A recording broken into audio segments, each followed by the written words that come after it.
Welcome back. Welcome back to the Kovacs Report. We continue with the previews with DC Connect. Now, these are all the books that are solicited right now, which will be published in February, and we get to look at them, have some fun. We're going to highlight the new books. I'm going to let you know what's on my pull list, give some thoughts here and there. I'm going to say some nice things, probably some bad things too. You know what I'm like.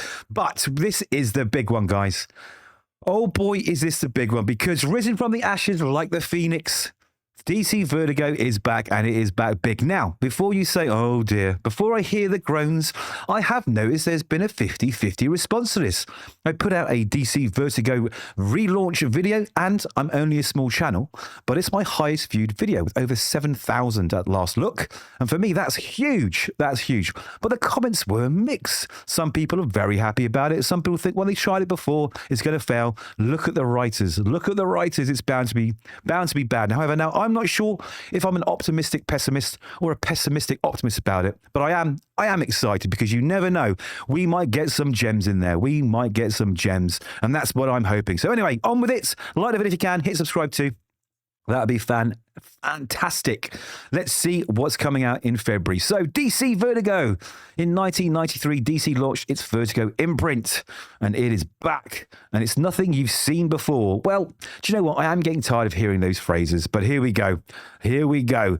Well, listen, James Tynion IV, the nice house by the sea, continues. He's jumping from, I'm not sure where it is at the moment. Maybe it's Dark Horse or somewhere. It's somewhere else. Another publisher has moved it over here. And I read a little interview about it a while back, and it said it was originally supposed to be on the Vertigo when they were going to relaunch Vertigo a while back. But because it didn't relaunch, he moved it, or rather, he had to put it somewhere else, but he's bringing it back here. So he's going to be a pretty big staple, I think, of DC Vertigo. Now, The Nice House by the Sea and The Nice House by the Lake. I binged those books earlier on. They are damn good. They are really, really, really good. You can see the art's gorgeous. Alvaro Martinez Bueno on the art. And the story's very, very, very interesting. So this is 100% on my pull list. And I advise you guys to just dip in and see if you like it. Start with the Nice House by the Lake. That's the first one. This is the second sort of continuation of it. And they actually cross. Very, very, very, very cool. I should probably do a video on it, because I actually like it that much. There we go. So Bleeding Hearts #1. Now, if you're a follower of the channel, you know how I feel about Dennis Camp. Dennis Camp has let me know how he feels about me by blocking me on social media. But of course, that's because when I do reviews of his books, they're not very positive, and I get it. Who wants to hear some aging bald man on the end of a camera badly review books and say nasty things? I get it. But it doesn't change the fact that I really don't enjoy his books. Having said that, I'm all for giving anything a try, and I will be giving this a try. So let's read up and find out what this is all about. And that Jay Lee cover in the top left-hand corner has already got me excited, because I love Jay Lee. So written by Dennis Camp, with art and cover by Sipan Morian. The zombies won. And 10 years after the fall of humanity, they are the dominant form of life, or not life, on Earth. They've developed their own cultural practices, their own language, their own society. Mouse pokes golf ball through hole in head. Poke for short is a beloved member of his community. And with his brother in arm, Mush, he's happy to shamble along through the only world he can remember, until the day his heart mysteriously starts beating again. And in a blink, the first humans he sees have stopped looking like food and have started looking like friends. So there we go. I mean, it's an interesting concept. It's got that sort of right style art about it. It might be good. Let's just hope it doesn't devolve into every Dennis Camp book and just be pure political messaging.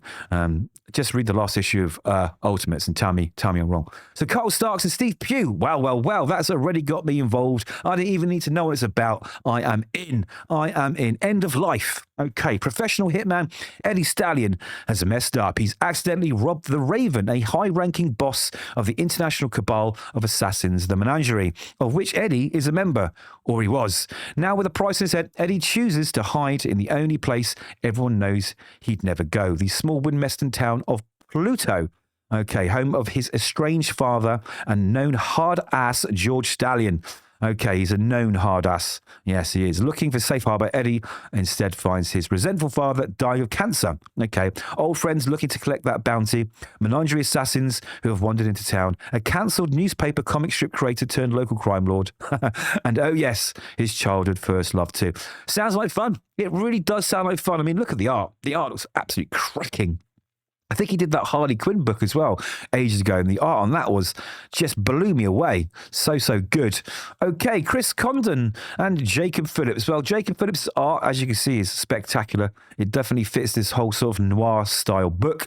I'm not completely sold on Chris Condon. He's done some goods. He's done some bads. Let's hope this is the goods.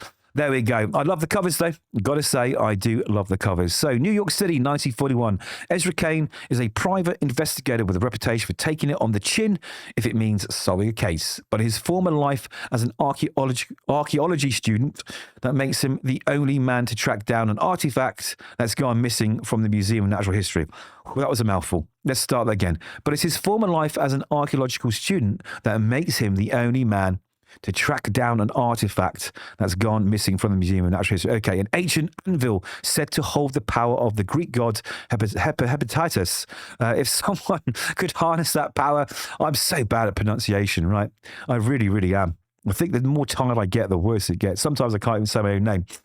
Let's get back to this. If someone could harness that power, they could bend nations to their will. Science fiction quickly becomes Kane's reality when a shadowy sect calling themselves the Brutal Dark appears in the city, wielding resources that defy human logic. Now Ezra is the only thing that stands between them and their plots to overthrow America. Yeah, I'm in. Look at it. It looks great. God damn it. Now, this is the connecting cover, I guess, right? From the, so it's each of these new books have their specific characters on a variant cover and they all interconnect. It looks really cool. Very cool. This is Alvaro Martinez Bueno has done this. Looks amazing. And also, I've got a note. We're getting more 100 Bullets. Yes, Atsumerado and Riso are back. 100 Bullets for me is one of the greatest comic book runs of all time. And the mini-series that they put out as well with Lono, which is this is what this centers around, was incredible. So all good. And we've got some few others here which are getting sort of smaller spotlights. We've got A Walking Shadow by Simon Spurrier and Aaron Campbell, 6 issues. 8 Strangers, 4 Wheels, 1 Light, 1 Ravenous Shadow. Okay. We got Fanatic, created by, what does it say, Grace Ellis and Hannah Templar, which is an ongoing. She's the ultimate fan and she'll kill to prove it. Okay, like that. Necrotatious is a Tom Taylor and Derek Robertson. Sold. Ongoing. There are many theories about the extinction of the dinosaurs. They're all wrong. We've got Black Tower, The Raven Conspiracy by Ram V and Mike Perkins. Again, sold. This is going to be a big month for me. I know a lot of people don't like Tom Taylor, by the way, but I do. Okay, so I love his work. There's only a few things he's done that I've sort of, gone, that's not really you. But on the whole, I love his work. I don't know why people don't like him. I'd love to know. Anyway, what is the Black Tower about? Occult warfare was only a fantasy, dead and debunked. At least that's why they'd like you to think. So this is a recurring series, which means I guess they're going to do an arc, take a break, do something else, do an arc. Okay, The Crying Doll, Mariko Tamaki and Rosemary Valeria O'Connell. Now, I like Mariko Tamaki. She's pretty cool. We've got 8 issues. Anna might just be a murderer. Can Polly save her from herself? Well, I don't know, but I'm going to find out because they are all on my pull list. DCKO continues. We've got issue 2 coming this week. All right, so this is issue 4. Some cracking covers. I'm not going to read the synopsis. I do not want to spoil it. However, I was going to make a video about this next book the other day, but I thought, you know what? It will be in the previews, and I don't think anyone would watch it anyway. But the DCKO Boss Battle #1. Now, this is the title for the book that I sort of did a little video on a while back, saying that the DCKO universe is about to go batshit crazy, and it is going to bring in characters from movies, other properties, all sorts of things, including the anthropomorphic serial killer bear. Okay, from one of what I think of one of the best indie books out there, which has completely slipped my mind. Oh my God, I've completely slipped my mind what the book's called. You can tell it's been a long day. Do you know what? Let's just look at this. Samantha the Bear comic. Oh my God. Beneath the Trees Where Nobody Sees. Yeah, get on this book. The second series of Right Off Spring, I think it's called, has just started and it is cracking. You've got to get on board. But anyway, this is just batshit crazy. I don't get it. Written by Jamie Adams and Joshua Williamson with art by Vera. So this is either going to be an absolutely hilarious, fun little experiment or it is going to tank so fast it is buried in a landfill somewhere. I'm hoping that it's just a load of fun that they've thrown in because DC take chances nowadays. Marvel do not. DC are willing to just try something and see if it sticks, see if it works, and they really, really do put the effort behind. We've got Homelander, we've got Sub-Zero, we've got Red Sonja, we've got Annabelle from the horror films as well. Everyone's in there. It's crazy. What's it all about? Well, unexpected fights from beyond the DC Comics enter the arena. Wait, what? Who? As the remaining champions in the KO tournament prepare for the final rounds, they discover that there isn't enough Omega energy left to crown the winner a King Omega. That's the energy that they need to, win this battle, power of the heart, I guess. So to have any hope of stopping a Darkseid, they'll need to engage in combat with the champions of other worlds beyond our own, including Annabelle, Homelander, Sub-Zero, and more. This shocking star-studded crossover sets the stage for the final chapters of the epic DC KO event and features a matchup you never imagined possible. The ultimate battle is only beginning. So I'm going to assume that there's lots of different stories in there, all by different creative teams, or rather different artists, written by these two big names here, Jamie Adams and Joshua Williamson. So it's going to be fun, I guess. Now, DC KO Night Fight number 4 continues. Issue 1 was a blast. I really did enjoy it. Batman's been sort of pulled out of the tournament. Again, if you've not read DC KO, I'm not going to spoil that little moment, but he is set battling Robins who grew up to be Batman across different timelines, different universes, I guess. And it's been very good so far with that first issue. So that's still on the pull list. Thankfully, I'm really enjoying it. Moving on, Superman 35, Joshua Williamson. Yeah, I go in and out of this book, but I'm just not a big enough Superman fan. Justice League Unlimited, again, I tried it, couldn't get into it. I know I'm more of a Marvel boy, but I do love the Bat family. So when I try these other books, they don't quite hit it for me. That's not to say they're not good books. They just I just don't connect with the characters. That's all it is. That's all it is. So we got the Flash the Titans continuing. I'm sure some of this might tie in with DCKO. We have a new title here. Okay, you got me already. I mean, look at that. Sirens, Love Hurts, number 1, with Tini Howard, with art and cover by Babs Tarr. So the girls are back in town by the looks of it. So let's see what it's about. Introducing Gotham's most eligible bachelorettes for at least a little while longer. First is Catwoman, who's been playing cat and mouse with her two favourite boy toys, Bruce Wayne and the Dark Knight himself, Batman. Next up, Harley Quinn, who's recently single and now committed only to her hot girl era. Of course, there's also Poison Ivy, who just wants to enjoy her solitude. You know what? This sounds to me like this is definitely, almost definitely targeted at someone not like me, but I will give the first issue a go. I mean, the art looks nice enough, but I think this is going to be definitely not for me. Yes, it is a DC Black Label book, so it might even get hot and heavy, so it's definitely worth the risk, I guess. Absolute Batman continues, Scott Snyder, and art by Eric Cante, so it seems that old what's his face has taken a bit of a break here. Okay, you may have noticed a slight technical hitch there. Pretend it never happened. This is a very professional outfit here. We never make mistakes. That was perfect editing. It just didn't happen. All right, let's get back to where we were, which is Absolute Batman and this new grotesque version of Poison Ivy, much like all of the other DC villains that we're going to see over the upcoming months, especially Joker, because he's about due to show his very, very different face. I'm very much looking forward to it. Now, another book I'm looking forward to is Absolute Wonder Woman. In fact, I think it's one of my books of the year. I really do. Well, from DC anyway. Kelly Thompson, Hayden Sherman have just been absolute juggernaut on this book. It's so good. They've had a few arcs, maybe 1 or 2 with a guest artist, which was just as good. But on the whole, this book is really good. I love it. Now, she's getting her own annual too, but with a different artist, Matea de... I'm not sure how to pronounce this person's name, and it's so bad. Matea de Lulis down here. Yeah, Lulis. I think it's Matea de Lulis, maybe. So, let's find out what it's all about now. The experience of briefly becoming Medusa in order to save Gateway City changed Diana. It haunts her, and she has never stopped seeking an answer from the gods. Her pleas to Athena have gone unanswered until now. If she wants justice, the mission is deadly and uncertain. Is it worth the risk just to set right one injustice? Well, we're going to find out. Breakout artist Mattia De Lulis returns to the series for a visually spectacular epic of mythological crimes and personal redemption. Well, maybe this creator is what did that sort of interim arc when Hayden Sherman took a break. And I've got to say, it was stunning. It was absolutely beautiful. Okay, Absolute Superman. Again, I think one of my DC books of the year. I started off not liking it. I know I say it every previous video, probably bored of hearing it, but it just got better and better and better. And those last few issues have just been incredible. Like some of the best writing from Jason Aaron on a DC character. Incredible. So it looks like we've got a new character debuting there. That looks like a very much like a hawk person of some kind. Let's see what it says. So, Superman finds himself at the forefront of a bold new age of heroes in the absolute universe, but he quickly learns that he wasn't the world's first superpowered protector.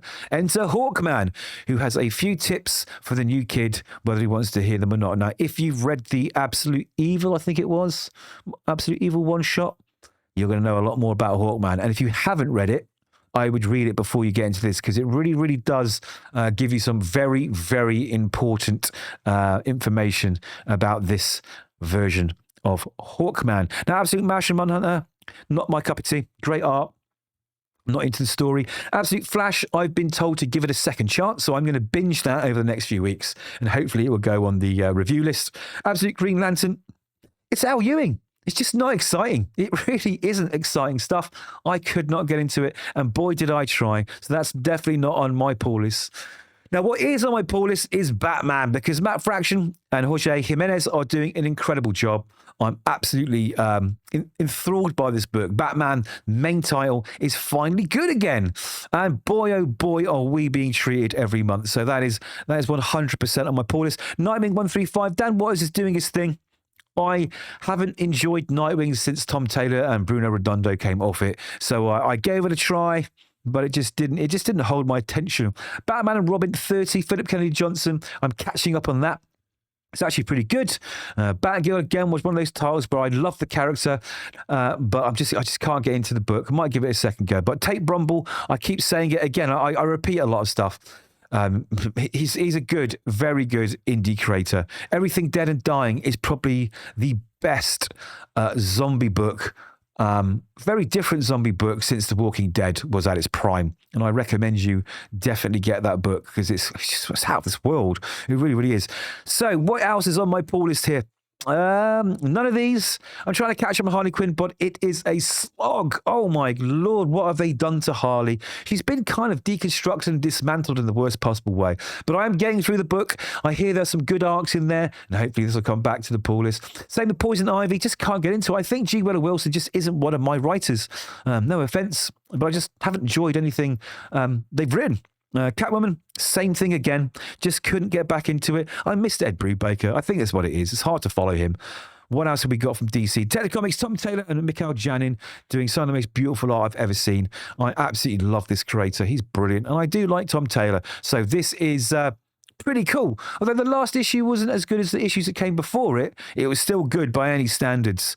Action Comics continues, not on my pull list. Superman Unlimited, issue number 10. I gave Dan Slott a whole arc to convince me of this book, and he couldn't. I really, really wasn't into it. Okay, we got a new title here. What is this? Is it a one-shot? Superman Chains of Love special. Leah Williams and Dan Slott.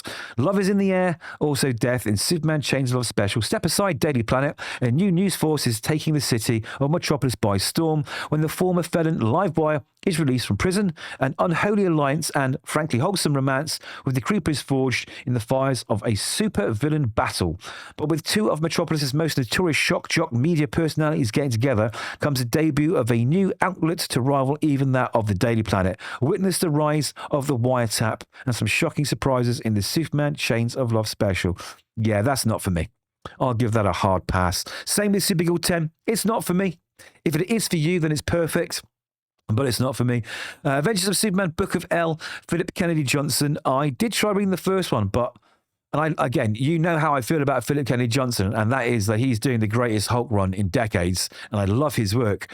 But I need this last issue to complete a trade, and I'm going to read it in one because there was so much I didn't know, because he references so many things in there from the past, because I haven't followed Superman forever. So I need to sit down with this book before I give it a real judgment.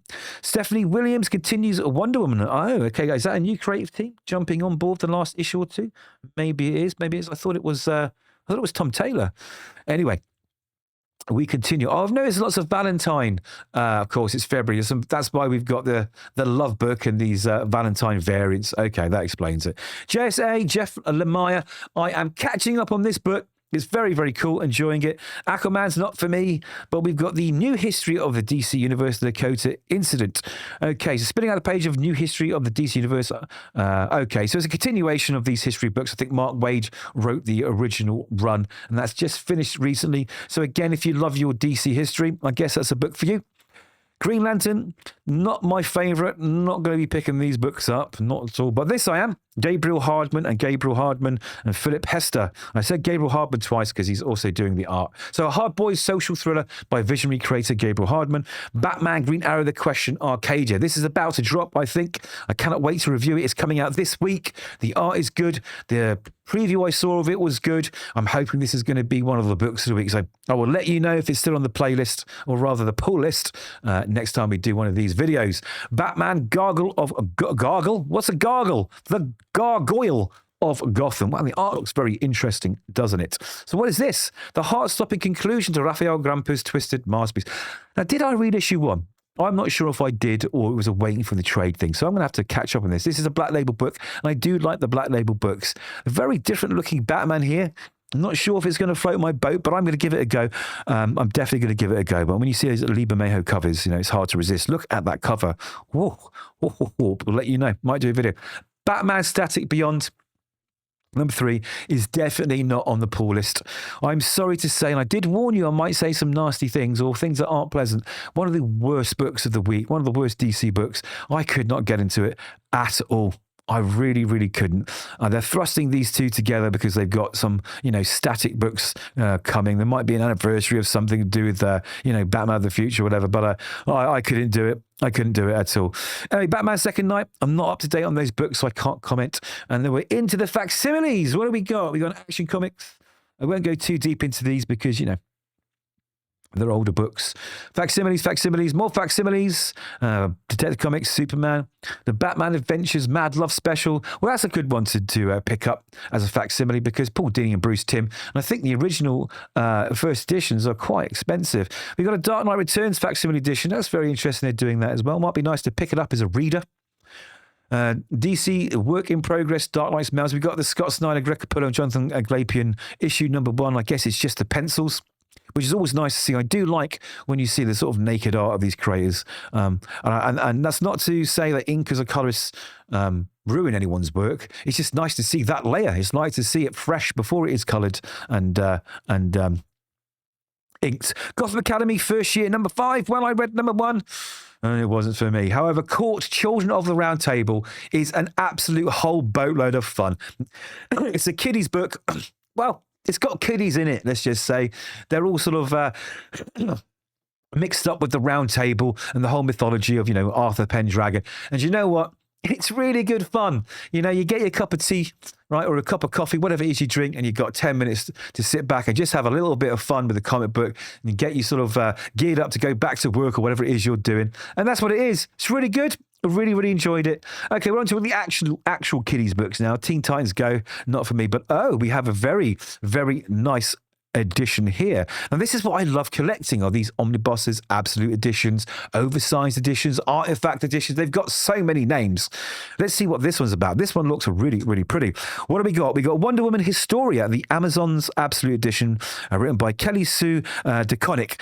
Now, I've not actually read this run, so I'm going to read it and then find out if this is going to be added to my collection. Do let me know, because that name, Kelly Sue DeConnick, I've read kind of very, very different opinions of her work, and I'd be very interested to hear what my viewers think and give me the recommendation for once. That would be cool. Yeah, I'm always open. So from writer Kelly Sue DeConnick and artist Phil Jimenez, Jean Ha, and Nicholas Scott comes an epic tale of goddesses, gods, rebellion, and retribution. Millennia ago, the goddess of Olympus aired their grievances about the faults of man to Zeus, king of gods. When their petitions were ignored, they gathered in secret to create the Amazons, 6 warrior tribes born from the souls of women who had endured violence. Under the cover of night, the Amazons successfully brought justice against those who harmed women and increased their ranks with those they rescued, leading to the creation of a 7th tribe. But with great victory also came spite from the male gods,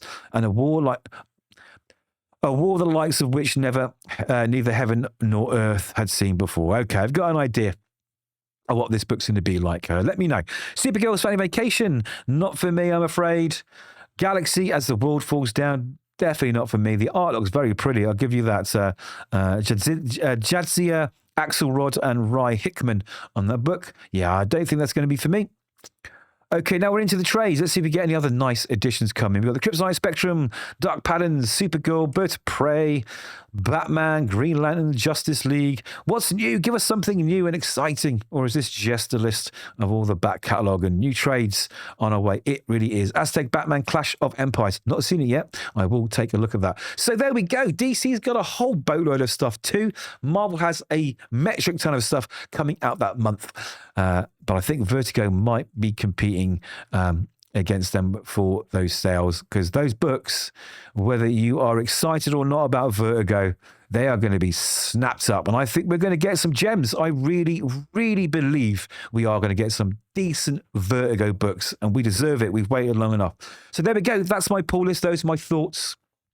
I've highlighted everything that's new, I think. Let me know what you're picking up. Let me know what I'm missing. And hopefully, we'll see you in the next video after you've liked and subscribed. Yes, don't forget that. And of course, thank you very much for ignoring that technical glitch that never happened. So much appreciated. So see you soon, guys, and take care.